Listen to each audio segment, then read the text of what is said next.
Morning then. I might post this on YouTube anyway, just because I think it'll help most people. But sciatica, which Emma's got, and a few other people that I know, is not comfortable feeling at all. It's quite nervy. Piriformis sometimes contributes to it, and the sciatic nerve lives under under the piriformis muscle. Kind of goes underneath the pelvic area and then kind of shoot down into the back of the leg. It's a massive nerve, and sometimes the sheath that it sort of lies in becomes really impinged, so not pleasant. So I think a common myth is that people, you tight through the hamstrings, people overstretch, so you don't want to irritate it at all. The stretches can irritate quite a bit, so you want to have something really nice and gentle.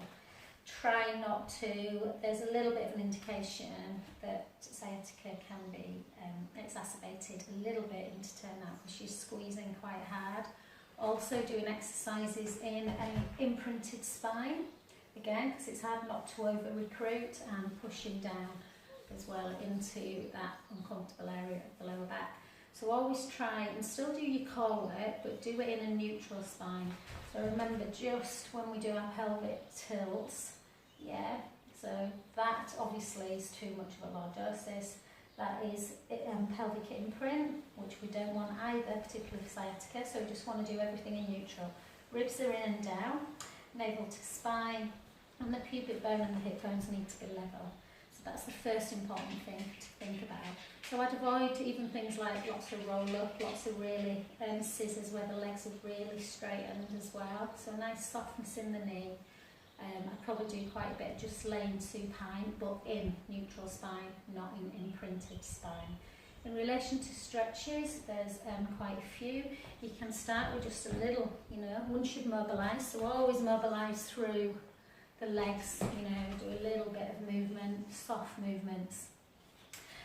I'd get a spiky ball. I'll go grab one here. Okay, I've got my trainers on, because obviously I've just done it on the cuff end. Obviously, imagine that I've got a bare foot. You want to do this for a good minute. In fact, I'm going to take my trainers off for the simple reason it's just I've missed my spiky ball myself. So just really get it and give it all over. What sometimes happens as well, if the sciatic nerve feeling comes into the lower calf, sometimes can go into the ankle, and I know you run in, and things like plantar fasciitis also can become an issue if the Achilles tendons get too tight from running.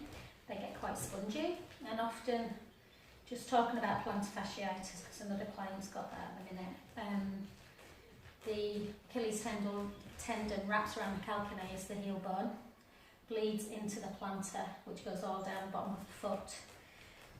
So again, really important that we do lots of toe splays as well. So just a generic, So plantar fasciitis, unlike sciatica, is really good to be massaged. If you've got sciatica, you really don't want to go in for massages. But often it's more piriformis syndrome than sciatica, and there is a test for that I can always do on the massage bed to find out if it is actually sciatica or just that your muscles in your bottom need relaxing a bit. So for sciatica, I would always just roll. Lots of muscles, lots of tendons, ligaments in our feet, and just to get some sensory touch.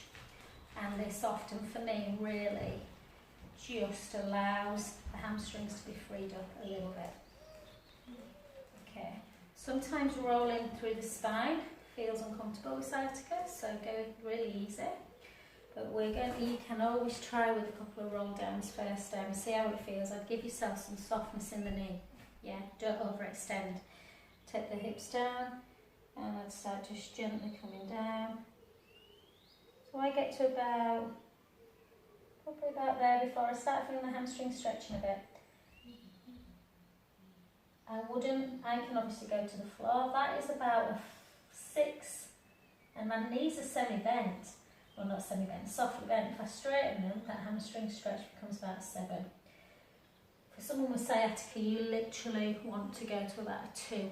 I would say as soon as you start feeling the hamstrings, just a little bit of, a tiny bit of discomfort, tiny, then I'd start coming up. Yeah, so you don't want to be taking it to your full range of motion. You do not want to be irritating that sciatic nerve.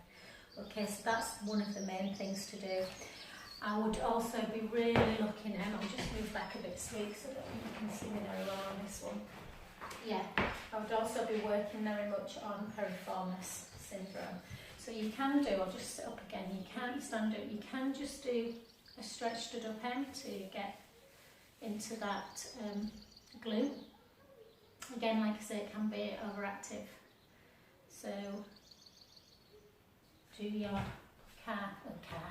glute stretches just stood up. Yeah, there's loads of hammy stretches that you can do.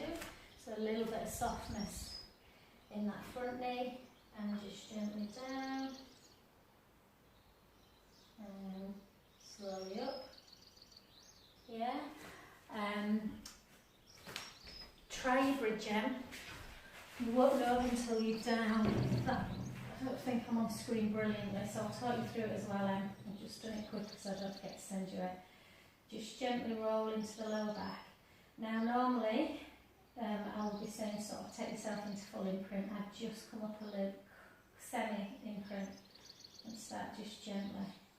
You won't know until you start whether glute will give you some relief. For some people where it's quite acute, even coming into bridge is too much, hence why I'm just doing a semi-half bridge, almost pelvic imprint into release, or if it feels comfortable, coming all the way up. You're quite strong, so try not to over-recruit, yeah. In fact, don't try to recruit the glutes at all.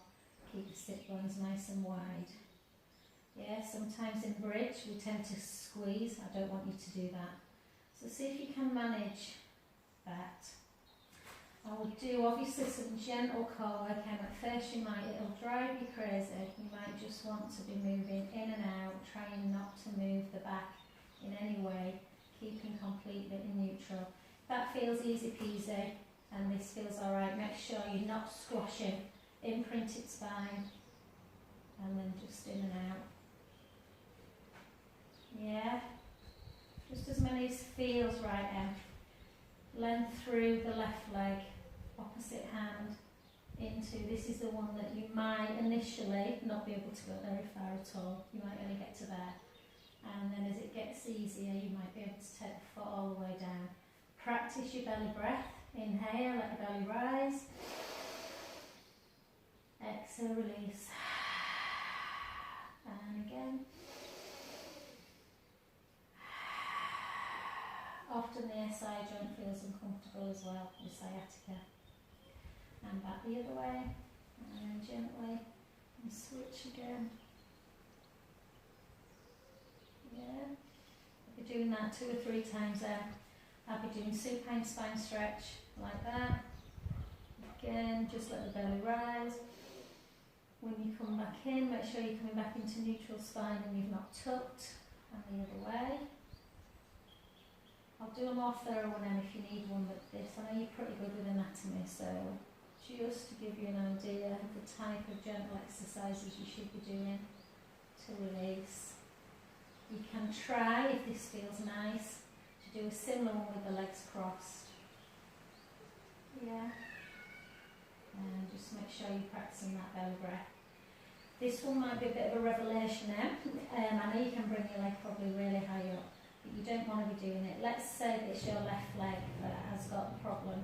Keep your right leg bent, take that to about there, not up here. If you take your leg high, you will be going into imprint and squashing down on that sciatic again.